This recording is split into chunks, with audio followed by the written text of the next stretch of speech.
بسم الله الرحمن الرحيم والمرتياتك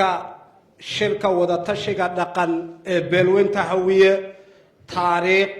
لبيا طبانك بيشا جناية سنة كاللبادة كن كوية لباتنك كدب كلما ازدبجوغا او اضياشا دقنك بيلاها هوية اي كلها ين عاصمة دلك صوماليا مقالة مقدشو وغنا الرنسانيين حالة او حاتن دلكو مريو waxay isku raaceen falanqeyn dheer kadib waxgaradka beelaha hawiye iyaga oo dareensan waqtiga xasaasiga ah ee uu dalku marayo iyo baahida loo qabo in loo gudbo xasilooni waxay mar kale cadeynayaan in ay si buuxda u garab taagan yihiin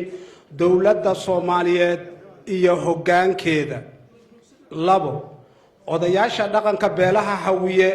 waxay soo dhaweynayaan go'aanka xukuumadda federaalka Soomaaliya ee ku aadan qabashada doorasho ku dhacda waqtigeeda waxayna bogaadinayaan dadaalkii ay dawladda federaalka iyo madaxweynaha dawlad goboleedka Galmudug ay ku bixiyeen dhameynta tabashooyinka jira iyaga oo dhiirigelinaya in aan laga daalin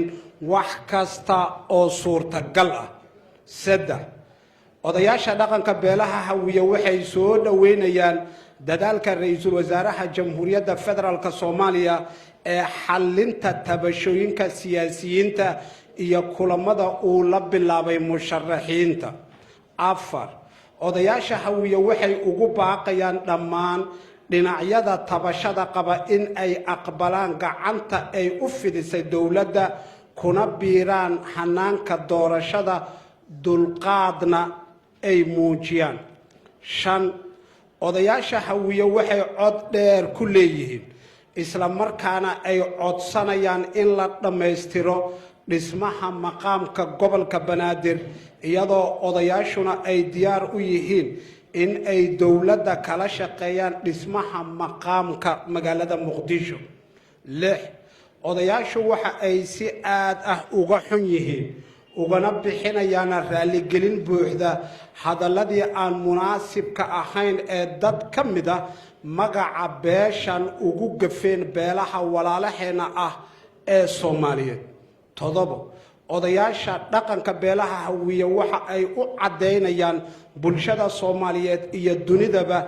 in cidda kaliya ee ku hadli karta magaca dhaqanka hawiye in ay yihiin odayaasha dhaqanka ah ee rasmiga ah sideed odayaasha dhaqanka beelaha hawiye waxa ay ku celinayaan in aanay gorgortan gali karin deganaanshiyaha dalka gaar ahaan caasimadda magaalada Muqdisho cid kasta oo isku daydana aan laga aqbali doonin ugu dambeyn odayaasha dhaqanka beelaha hawiye waxay ugu baaqayaan dhammaan shacbiga Soomaaliyeed midnimo isjacayl iyo walaaltinimo isla markaana gacanta midig lagu qabto hay'adaha urdinka ah ee dawladda heerarkeeda kala duwan mahadsanidin odayaasha dhaqanka beelaha hawiye waa mahadsantiin